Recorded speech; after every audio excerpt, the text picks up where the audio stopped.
जगत में प्रत्येक व्यक्ति को किसी ना किसी प्रकार की निर्बलता अवश्य होती है। जैसे कोई बहुत तेजी से दौड़ नहीं पाता तो कोई अधिक भार नहीं उठा पाता, कोई असाध्य रोग से पीड़ित रहता है तो कोई पढ़े हुए पाठों को स्मरण में नहीं रख पाता। ऐसे अनेकों उदाहरण और भी हैं। क्या आप किसी ऐसे व्यक्ति को जानते हैं जिसे सब कुछ प्राप्त हो और हम जीवन की उस एक निर्बलता को जीवन का केंद्र मानकर जीते हैं? इस कारणवश हृदय में दुख और असंतोष रहता है सदा। निर्बलता मनुष्य को जन्म से अथवा संजोग से प्राप्त होती है, किंतु उस निर्बलता को मनुष्य का मन अपनी मर्यादा बना लेता है। किंतु कुछ व्यक्ति ऐसे भी होते हैं जो अपने पुरुषार्थ और श्रम से उस निर्बलता को पराजित कर देते हैं। क्या भेद है उनमें और अन्य लोगों में? क्या आपने कभी विचार किया है? सरल सा उत्तर है इसका। जो व्यक्ति निर्बलता से पराजित नहीं होता, जो पुरुषार्थ करने का साहस रखता है हृदय में, वो निर्बलता को पार कर जाता है। अर्थात निर्बलता अवश्य ईश्वर देता है, किंतु मर्यादा मनुष्य का मन ही निर्मित करता है। स्वयं विचार कीजिए।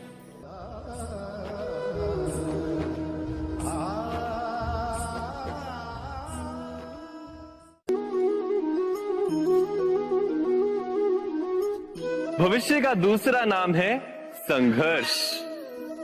हृदय में आज इच्छा होती है और यदि पूर्ण नहीं हो पाती तो हृदय भविष्य की योजना बनाता है। भविष्य में इच्छा पूर्ण होगी ऐसी कल्पना करता रहता है, किंतु जीवन ना तो भविष्य में है ना अतीत में। जीवन तो इस क्षण का नाम है, अर्थात इस क्षण का अनुभव ही जीवन का अनुभव। पर हम ये जानते हुए भी इतना सा सत्य समझ नहीं पाते। या तो हम बीते हुए समय के स्मरणों को घेर कर बैठे रहते हैं, या फिर आने वाले समय के लिए हम योजनाएं बनाते रहते हैं और जीवन जीवन बीत जाता है। एक सत्य यदि हम हृदय में उतार लें कि ना हम भविष्य देख सकते हैं, ना ही भविष्य निर्मित कर सकते हैं, हम तो केवल धैर्य और साहस के साथ भविष्य को आलिंगन दे सकते हैं, स्वागत कर सकते हैं भविष्य का। तो क्या जीवन का हर पल जीवन से नहीं भर जाएगा?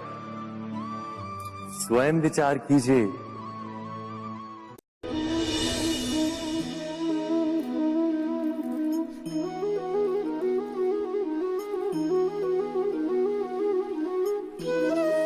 ज्ञान प्राप्ति सदा ही समर्पण से होती है, ये हम सब जानते हैं। किंतु समर्पण का वास्तविक महत्व क्या है? क्या हमने कभी विचार किया? मनुष्य का मन सदा ही ज्ञान प्राप्ति में विभिन्न बाधाओं को उत्पन्न करता है।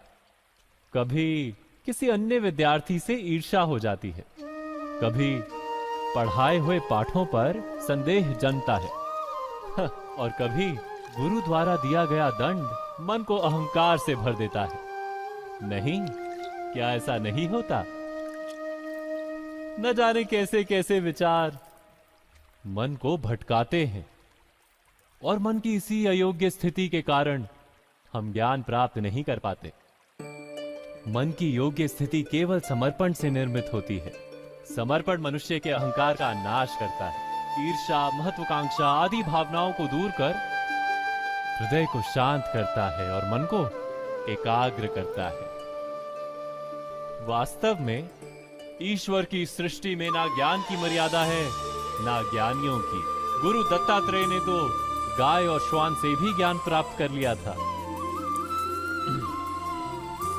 अर्थात विषय ब्रह्म ज्ञान का हो या जीवन के ज्ञान का या गुरुकुल में प्राप्त होने वाले ज्ञान का, उसकी प्राप्ति के लिए गुरु से अधिक महत्व है उस गुरु के प्रति हमारा समर्पण। क्या यह सत्य नहीं?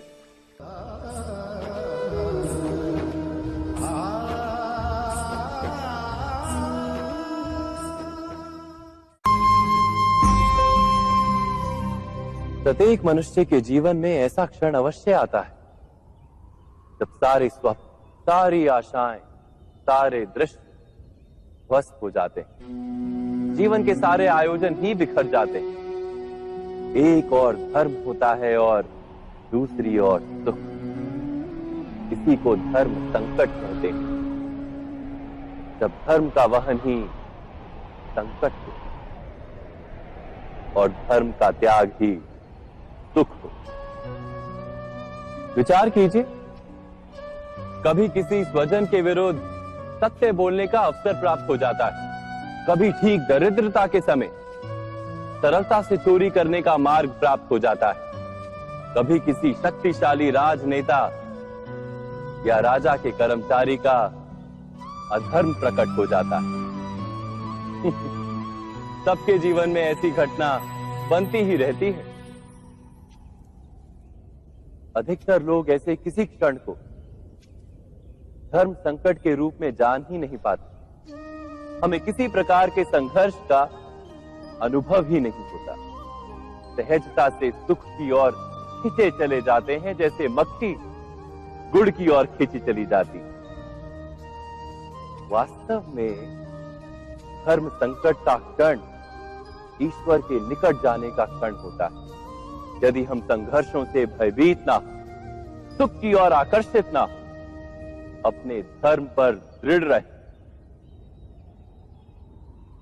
तो ईश्वर का साक्षात्कार दूर नहीं।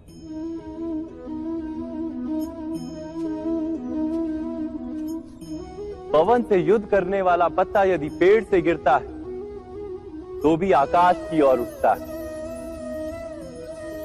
पवन से झुकने वाली घास वहीं भूमि पर रह जाती है। अर्थात धर्म संकट से यदि हम संकट को ही टाल दें तो सुख तो मिलता है, जीवन बढ़ता है, किंतु क्या चरित्र नहीं टूटता? क्या आत्मा दरिद्र नहीं हो जाती? क्या ईश्वर से अंतर नहीं हो जाता? स्वयं विचार कीजिए। दो व्यक्ति जब निकट आते हैं तो एक दूसरे के लिए सीमाएं और मर्यादाएं निर्मित करने का प्रयत्न अवश्य करते हैं। हम यदि सारे संबंधों पर विचार करें तो देखेंगे कि इन सारे संबंधों का आधार यही सीमाएं हैं जो हम दूसरों के लिए निर्मित करते हैं। और यदि अनजाने में भी कोई अन्य व्यक्ति इन सीमाओं को तोड़ता है तो उसी क्षण हमारा हृदय क्रोध से भर जाता है। इन सीमाओं का वास्तविक रूप क्या है?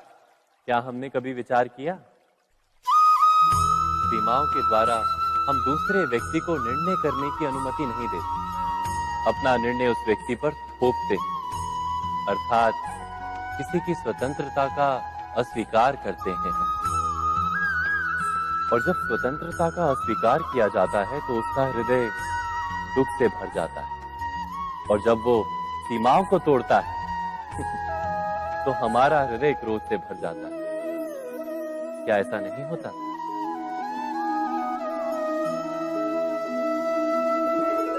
पर यदि एक दूसरे की स्वतंत्रता का सम्मान किया जाए तो किसी मर्यादाओं या सीमाओं की आवश्यकता ही नहीं होती। अर्थात जिस प्रकार स्वीकार किसी संबंध का देह है, क्या वैसे ही स्वतंत्रता किसी संबंध की आत्मा नहीं? स्वयं विचार कीजिए। सबके जीवन में ऐसा प्रसंग अवश्य आता है कि सत्य कहने का निश्चय होता है हृदय में, किंतु मुख से सत्य निकल नहीं पाता। कोई भय मन को घेर लेता है। किसी घटना अथवा प्रसंग के बारे में बात करना या फिर स्वयं से कोई भूल हो जाए उसके बारे में कुछ बोलना, क्या ये सत्य है? नहीं, ये तो केवल तथ्य है। अर्थात जैसा हुआ था वैसा केवल बोल देना सामान्य सी बात है। किंतु कभी कभी उस तथ्य को बोलते हुए भी भय लगता है। कदाचित किसी दूसरे की भावनाओं का विचार आता है मन। दूसरे को दुख होगा ये भय भी शब्दों को रोकता है। तो ये सत्य क्या है? क्या हमने कभी विचार किया है? जब भय रहते हुए भी कोई तथ्य बोलता है तो वो सत्य कहलाता है। वास्तव में सत्य कुछ और नहीं, केवल निर्भयता का दूसरा नाम है। और निर्भय होने का कोई समय नहीं होता, क्योंकि निर्भयता आत्मा का स्वभाव है। अर्थात क्या प्रत्येक क्षण सत्य बोलने का क्षण नहीं होता?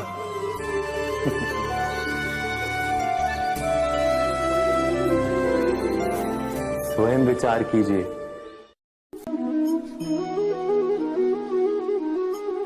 श्रेष्ठता का क्या अर्थ है? श्रेष्ठता का अर्थ है दूसरों से अधिक ज्ञान प्राप्त करना। अर्थात मूल्य इस बात का नहीं कि स्वयं कितना ज्ञान प्राप्त किया, मूल्य इस बात का है कि प्राप्त किया हुआ ज्ञान अन्य लोगों से कितना अधिक है। अर्थात श्रेष्ठता की इच्छा ज्ञान प्राप्ति को भी एक स्पर्धा बना देती है। और स्पर्धा में विजय अंतिम कब होती है?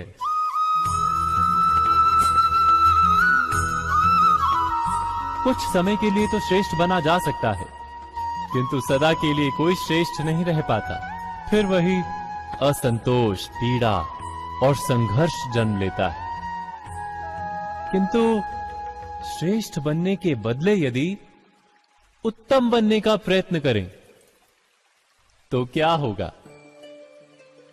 उत्तम का अर्थ है कि जितना प्राप्त करने योग्य है वो सब प्राप्त करना, किसी से अधिक पाने की इच्छा से नहीं, मात्र आत्मा की तृप्ति हेतु कुछ प्राप्त करना। उत्तम के मार्ग पर किसी अन्य से स्पर्धा नहीं होती, स्वयं अपने आप से स्पर्धा होती है। अर्थात उत्तम बनने का प्रयत्न करने वाले को देर अबेर सारा ज्ञान प्राप्त हो जाता है, बिना प्रयत्न के ही वो श्रेष्ठ बन जाता है। किंतु जो श्रेष्ठ बनने का प्रयत्न करता है वो श्रेष्ठ बने या ना बने, उत्तम कभी नहीं बन पाता।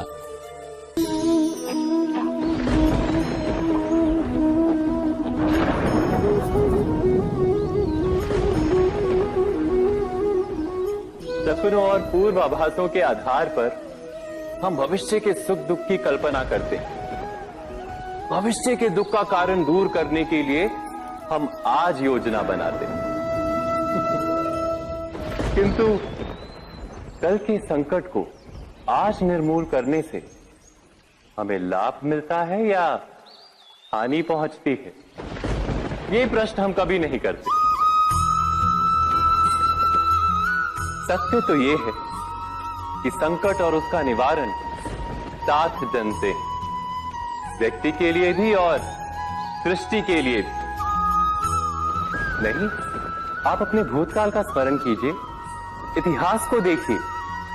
आप तुरंत ही ये जान पाएंगे कि जब जब संकट आता है तब तब उसका निवारण करने वाली शक्ति भी जन्म लेती है। यही तो जगत का चलन है। वस्तुतः संकट ही शक्ति के जन्म का कारण है। प्रत्येक व्यक्ति जब संकट से निकलता है तो एक पद आगे बढ़ा होता है, अधिक चमकता है, आत्मविश्वास से अधिक भरा होता है, न केवल अपने लिए अपितु विश्व के लिए भी। क्या ये सत्य नहीं? वास्तव में संकट का जन्म है एक अवसर का जन्म, अपने आप को बदलने का अवसर, अपने विचारों को ऊंचाई पर करने का अवसर, अपनी आत्मा को बलवान और ज्ञान मंडित बनाने का अवसर। जो ये कर पाता है उसे कोई संकट नहीं होता, किंतु जो ये नहीं कर पाता वो तो स्वयं एक संकट है विश्व के लिए। विचार कीजिए।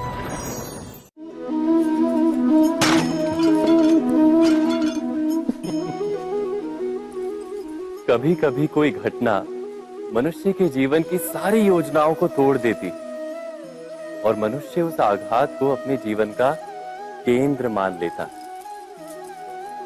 पर क्या भविष्य मनुष्य की योजनाओं के आधार पर निर्मित होते हैं? नहीं। जिस प्रकार किसी ऊंचे पर्वत पर सर्वप्रथम चढ़ने वाला उस पर्वत की तलाई में बैठकर जो योजना बनाता है, क्या वही योजना उसे उस पर्वत की चोटी तक पहुंचाती है? नहीं। वास्तव में वो जैसे जैसे ऊपर चढ़ता है वैसे वैसे उसे नई नई चुनौतियां, नई नई विडंबनाएं, नए नए अवरोध मिलते हैं। प्रत्येक पद पर वो अपने अगले पद का निर्णय करता है। प्रत्येक पद पर उसे अपनी योजनाओं को बदलना पड़ता है। कहीं पुरानी योजना उसे खाई में ना ढकेल दे। वो पर्वत को अपने योग्य नहीं बना पाता, केवल स्वयं को पर्वत के योग्य बना सकता है।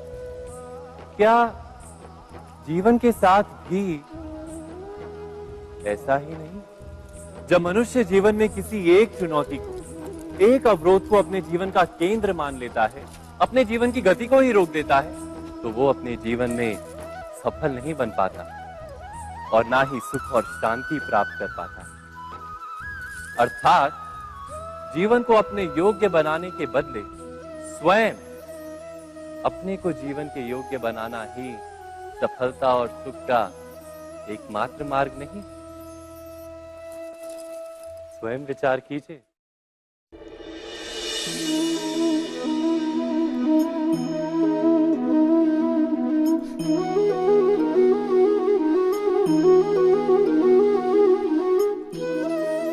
जीवन का हर क्षण निर्णय का क्षण होता है। प्रत्येक पद पर दूसरे पद के विषय में कोई निर्णय करना ही पड़ता है और निर्णय अपना प्रभाव छोड़ जाता है। आज किए गए निर्णय भविष्य में सुख अथवा दुख निर्मित करते हैं, ना केवल अपने लिए, अपने परिवार के लिए भी, आने वाली पीढ़ियों के लिए भी। जब कोई दुविधा सामने आती है तो मन व्याकुल हो जाता है, अनिश्चय से भर जाता है। निर्णय का वो क्षण युद्ध बन जाता है और मन बन जाता है युद्ध भूमि। अधिकतर निर्णय हम दुविधा का उपाय करने के लिए नहीं, केवल मन को शांत करने के लिए लेते हैं।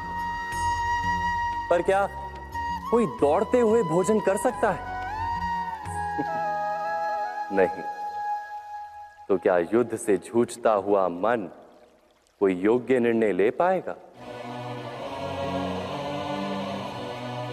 वास्तव में शांत मन से जब कोई निर्णय करता है तो अपने लिए सुखद भविष्य बनाता है, किंतु अपने मन को शांत करने के लिए जब कोई निर्णय करता है तो वो व्यक्ति भविष्य में अपने लिए कांटों भरा वृक्ष लगाता है।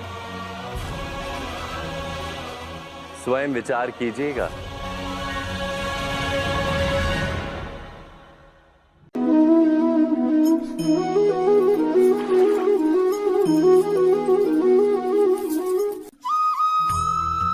जीवन में आने वाले संघर्षों के लिए जब मनुष्य स्वयं को योग्य नहीं मानता, जब उसे अपने ही बल पर विश्वास नहीं रहता, तब वो सद्गुणों को त्याग कर दुर्गुणों को अपनाता है। वस्तुतः मनुष्य के जीवन में दुर्जनता जन्म ही तब लेती है जब उसके अंतर में आत्मविश्वास नहीं होता। आत्मविश्वास ही अच्छाई को धारण करता है। ये आत्मविश्वास है क्या?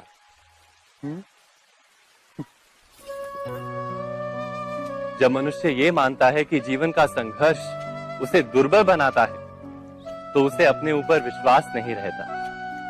वो संघर्ष के पार जाने के बदले संघर्ष से छूटने के उपाय ढूंढने लगता है। किंतु जब वो ये समझता है कि ये संघर्ष उसे अधिक शक्तिशाली बनाते हैं, ठीक जैसे व्यायाम करने से देह की शक्ति बढ़ती, तो प्रत्येक संघर्ष के साथ उसका उत्साह बढ़ता है। अर्थात आत्मविश्वास और कुछ भी नहीं, मन की स्थिति, जीवन को देखने का दृष्टिकोण मात्र है। और जीवन का दृष्टिकोण तो मनुष्य के अपने वश में होता है। स्वयं विचार कीजिए।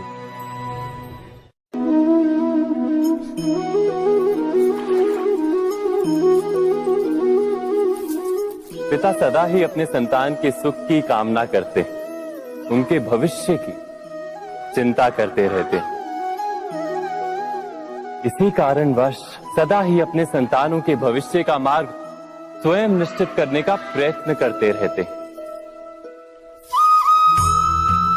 जिस मार्ग पर पिता स्वयं चला है, जिस मार्ग के कंकर पत्थर को स्वयं देखा है, मार्ग की छाया, मार्ग की धूप को स्वयं जाना है, उसी मार्ग पर उसका पुत्र भी चले, यही इच्छा रहती है हर पिता की। निस्संदेह उत्तम भावना है ये, किंतु 3 प्रश्नों के ऊपर विचार करना हम भूल ही जाते हैं। कौन से प्रश्न? प्रथम प्रश्न, क्या समय के साथ प्रत्येक मार्ग बदल नहीं जाते? क्या समय सदा ही नई चुनौतियों को लेकर नहीं आता? तो फिर बीते हुए समय के अनुभव नई पीढ़ी को किस प्रकार लाभ दे सकते हैं? दूसरा प्रश्न, क्या प्रत्येक संतान अपने माता पिता की छवि होता है? हाँ, संतानों को संस्कार तो अवश्य माता पिता देते हैं, किंतु भीतर की क्षमता तो ईश्वर देते हैं। तो जिस मार्ग पर पिता को सफलता मिली है, विश्वास है कि उसी मार्ग पर उसकी संतानों को भी सफलता और सुख प्राप्त होगा। तीसरा प्रश्न, क्या जीवन के संघर्ष और चुनौतियां लाभकारी नहीं होती? क्या प्रत्येक नया प्रश्न एक नए उत्तर का द्वार नहीं खोलता? तो फिर संतानों को नए नए प्रश्नों, संघर्षों और चुनौतियों से दूर रखना, ये उनके लिए लाभ करना कहलाएगा या हानि पहुंचाना? अर्थात जिस प्रकार संतान के भविष्य का निर्माण करने के बदले उसके चरित्र का निर्माण करना श्रेष्ठ है, वैसे ही संतानों के जीवन का मार्ग निश्चित करने के बदले उन्हें नए संघर्षों के साथ जूझने के लिए मनोबल व ज्ञान देना अधिक लाभदायक नहीं होगा।